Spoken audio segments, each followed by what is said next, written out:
part of that process of enhancing and improving the memory while we sleep. It looks like REM sleep doesn't just help us remember, it helps us forget. Forgetting is really an important part of learning, and it seems like REM sleep is really important for erasing things that our brain needs to erase that it doesn't need to store so you can incorporate new pieces of information. This selective forgetfulness might help people work through emotional memories. If you've been actually free of actually having to produce the song, but they're able to test out different patterns, prune out the things that are wrong. Each night the songs get looser, and each day they're tightened back up until a unique, clear melody emerges from the chatter.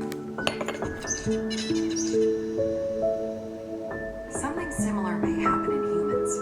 When we're in that hazy dream state, unbound by reason or consequences, it might be the perfect time to lay the groundwork for insights and breakthroughs.